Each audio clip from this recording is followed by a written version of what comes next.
Hi guys! I'm kinda on a tutorial train right now, and today's tutorial topic is probably my most requested topic to cover last year. I already made a hair tutorial before, but it's pretty outdated now, so I figured that it wouldn't hurt anyone or myself to just make a new one. My old video might still be useful to some of you, so if you want to check it out, you can find it in the description below or at the annotation up in the corner right now. Today I'm going to show you how to color hair, and be mindful that I will mainly cover the process of coloring, shading and rendering hair, but while I draw the sketch I'll also give you all the tips I can on how to draw the outline of the hair. So let's just jump right into it. I always start with some kind of outline of the hair or a sketch. I usually have some kind of idea about what hairstyle I'm going for, so I usually go straight to drawing out the big hair sections and skip the primary shapes. If it makes you more comfortable, you can start with bigger shapes and divide them down later. My main approach to drawing out the hair's shape is using mainly curved or curly lines and mix them with more straight or pointy lines to contrast the curviness. I always work with some kind of origin too. Some use a single point where all the hair originates from, and others use the entire middle parting as the origin. In this example, I'm using the entire parting line as the origin, because I'm giving this lady a curly bob haircut with a lot of volume. Another thing I always do is curve or almost curl the bottom of the hair. I don't know about you guys, but my hair is always a bit wavy and always curls either inwards or outwards. Now that my sketch is almost finished, let me show you the origin and the direction.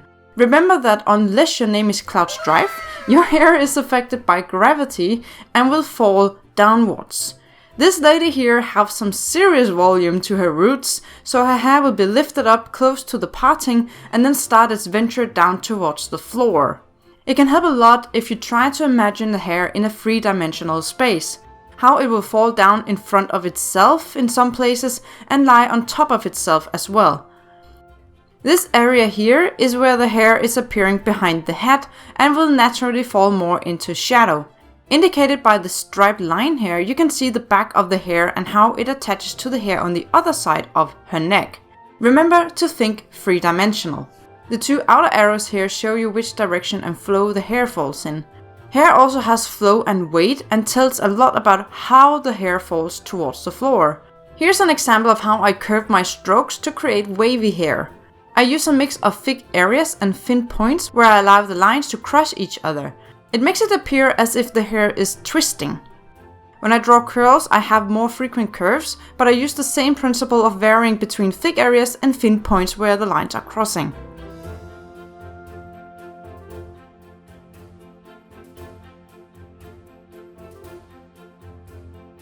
Sometimes I might start adding color directly on top of a sketch like this, but today I'm creating some clean line art first because I want to share some more tips with you guys.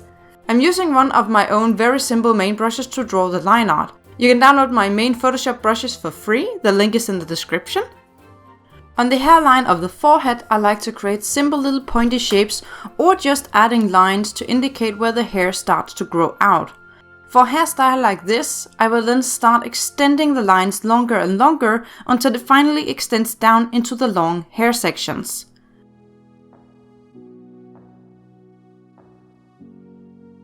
Another tip is varying the line weight. Using a mix between thin and thick lines is appealing to look at because it offers contrast to our eyes. I especially use this contrast where I want to distinguish the hair sections from each other. And more specifically, right where the line curves the most, those are the places I love to add a little more pressure to the brush. You can also use a uniform line weight, it doesn't really matter, I just personally like the varying weight more. You can add little, kinda like, I don't know what to call them, road bumps on the top of the head where the hair disappears around the head. It creates a sensation of volume because it appears as if the hair is erased from the scalp, and it also gives a sense of depth. Since this hair is very voluminous, the hair on the other side of the parting will most likely be raised above the parting so you can't see it, but if you want a visible parting line, you can just let the line be flat and not curve the hair growing out from the point as I did here.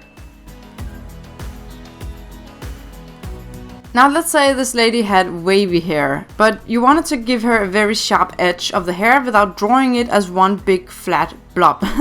It can be hard to aim for this invisible straight line to do so.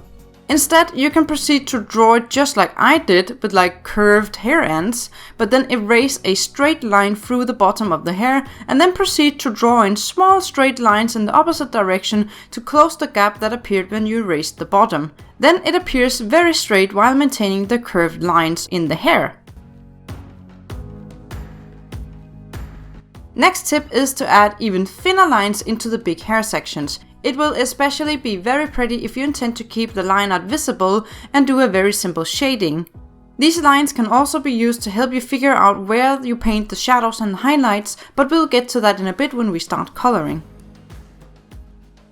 Now we're actually ready to start coloring, but I want to do two quick things before we get to that. First, I want to show you a few techniques you can use when drawing braids, because I know they're really hard to draw.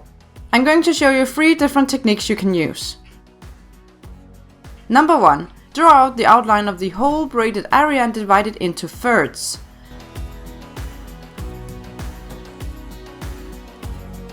Then switch between drawing from the left outermost line and connect the line with the inner right line. Do the same thing but mirrored on the right side like so.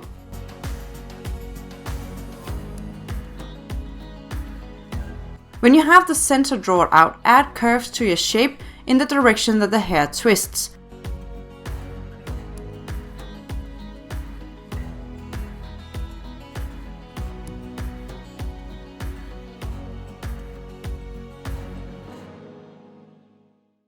It can help you to add little details to see the hair's direction in the braid. Technique number 2. We start by drawing a zigzag pattern like this and make it smaller towards the bottom. This zigzag pattern is the center of the braid.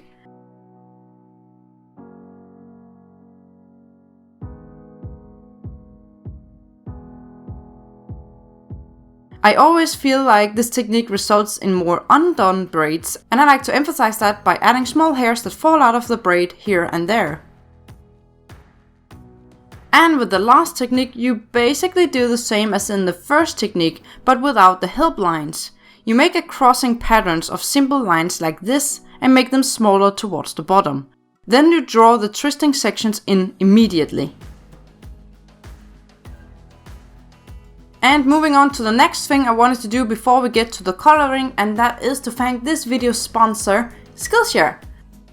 Skillshare is the online learning community for artists and creatives. Expand your artistic journey with thousands of classes, workshops, and real projects to work on. Whether you're trying to improve your character design skills, explore new art mediums, or want help to start an art career or just a side hustle, you will most likely find it on Skillshare.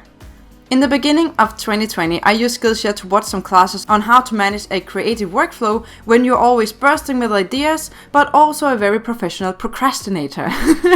And most classes on Skillshare are less than an hour long, so I managed to procrastinate with Skillshare and return to work afterwards. And if you want to level up your portrait game in 2020, I recommend you watch this class called Level Up Your Portrait Drawings, Practical Approaches to Advanced Concepts by Chris Hong. Seriously, check out these class projects done by students of this class. They're incredible. If you want to try Skillshare, I offer 2 free months of access to Skillshare Premium, but only to the first 500 people, so you better hurry up and click the link in the description if you want to claim your spot. And if you can't get enough learning, Skillshare is also pretty affordable with an annual subscription for less than $10 a month. Since you shouldn't be leaving your home anyway, why not spend your time in home quarantine to improve your skills with Skillshare? Thank you so much for listening, guys, and let's move on with the video. Now let's get started and color some hair. I'm starting with the base color. Remember that the base color should leave room for picking 2 shadow colors and 2 highlight colors as well. That means you shouldn't pick complete black or complete white. Even black hair in real life is not 100% black, and the same goes for white. If you watched my previous tutorial on how to color lineless art, you'll know that you can use the lasso tool and the fill function to very quickly color in big areas, such as a base color. However, I'm keeping it simple right now and just color in the outline manually and fill it in afterwards. By the way, keep your base layer underneath your line art layer or layers if you have more than one. I adjusted the hair color a bit just using the hue and saturation adjusting window.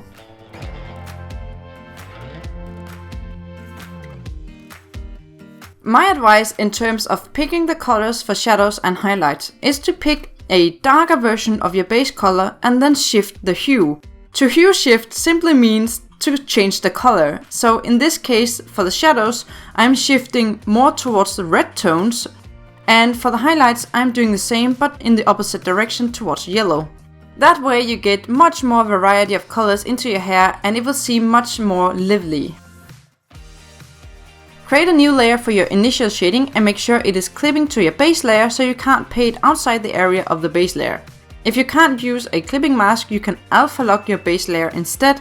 It practically does the same thing except you're working on one layer when alpha locking instead of two when you're using a clipping mask. Use a big soft airbrush and gently paint areas where you want shadows and highlights to appear. Try to think of where the light source is coming from. In this example, the light source will come from the top left direction. This is only the primary light source, for instance the sun or a lamp. You will in most cases have more than one light source and a lot of bouncing light, but let's just focus on this one light source this time. Get back into the mindset where you imagine the hair in a three-dimensional space. Where would the light hit and where would light be blocked and hence create shadow? That's how I base where to put my shadows and my highlights. This is also a good place to use references if you're in doubt.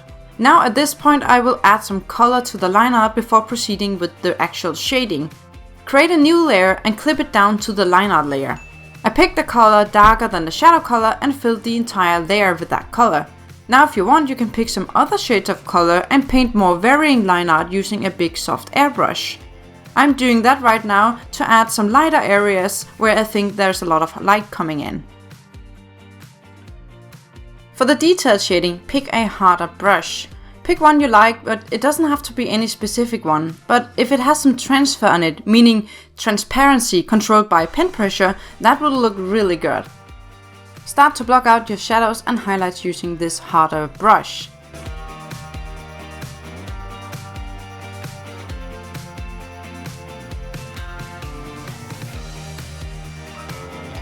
Once I've put some blocks of color down, I sometimes like to use a blending brush or a smudge brush to soften out some of the areas so I have a mix of hard and soft edges. Actually, most drawing software have great blending included in their painting brushes, but Photoshop doesn't, so I need to use a separate smudge brush to blend things evenly. When I shade, I try to follow the direction of the hair. I don't just make a straight line or random blobs of color through the hair.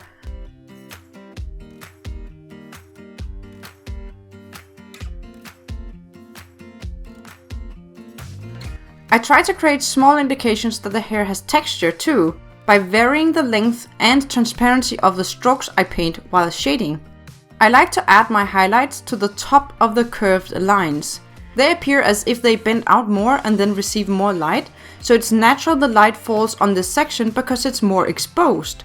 I like to do the opposite with shadow areas, where the curves are bended most down or inward and therefore less exposed to light. It might not always be the realistic outcome, but it does look really pretty. Now you can start to pick up the varying colors you have in your hair and keep shading with them. For instance, I need to have some shadow colors to shade the brighter parts of the hair with, but the initial shadow colors are way too dark for this area. So I pick a darker color closer to the base color and use that for shadows in the areas where the hair is more exposed to light. I continue to shade like this until I'm satisfied with the dark-light relationship. Then it's time for my favorite part, the rendering. This is the part where we make the hair look really pretty. Create a new layer and place it on top of all of your other layers. On my render layer, I allow myself to draw on top of everything else I've painted so far. I know it can be a bit scary at first, because now you'll be deviating from your line art and the initial guide you set up, but after you've done it a few times and get the hang of it, it will become easier and less terrifying. And as long as you're working on a separate layer, you can always erase your mistakes. I'm now picking the same brush I used for line art and making it smaller, because now we start to make smaller details. Try to connect similar color in the hair together in hair strands, and don't be afraid to paint over your line art and add more curves.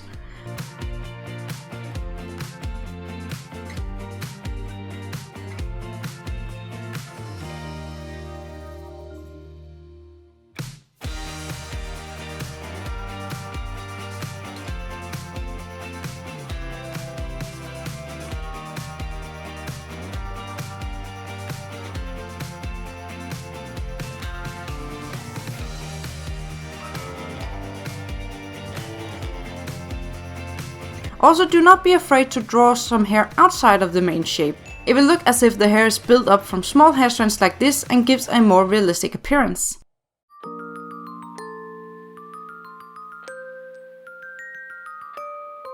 In some areas, make your brush even smaller and make small single strokes following the direction of the hair.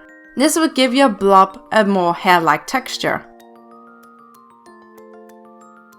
When you add tiny reflective highlights, make them even smaller than the other highlighted areas and use very thin lines to add some tiny hair strands as well. It will help the hair look a lot sharper. Continue to add details, make the hair blend together in some areas and paint over your lines to create a very semi-realistic look.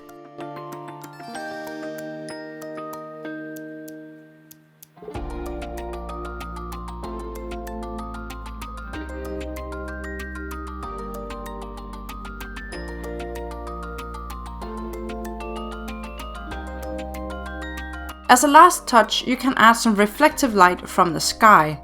Create a selection including all of your hair layers, also the line art.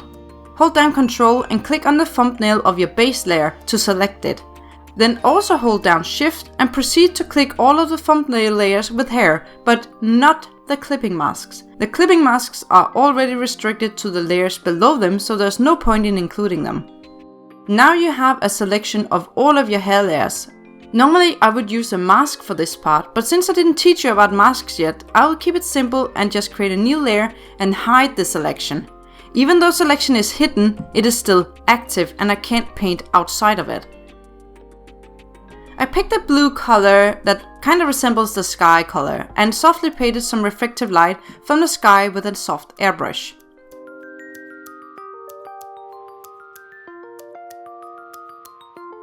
And here is the final result. But before I end this tutorial, I want to quickly go over another coloring technique you can use, especially if you don't draw out your sketch as detailed as I do.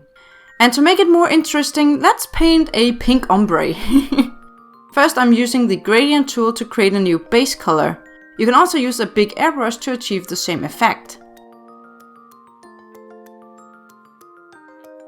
Then I'm coloring the line art in a similar ombre as the base, but the top has a darker line color than the base color and the bottom has a lighter color than its base color. I'm using the lasso tool to isolate the back hair and immediately add a darker color as part of the base color. And then I'm erasing a lot of the line art so it looks like we didn't have all those details to begin with.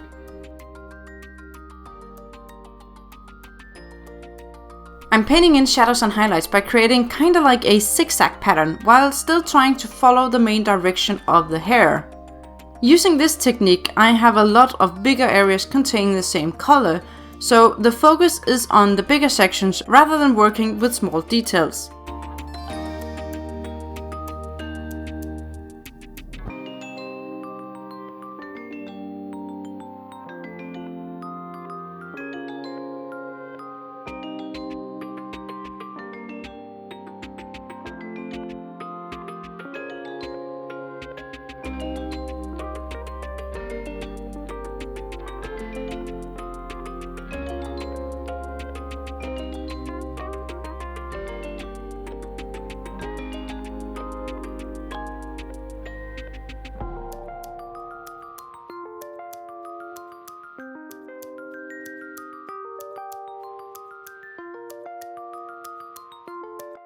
The same goes for the highlights. They're basically just blobs like they often appear in anime.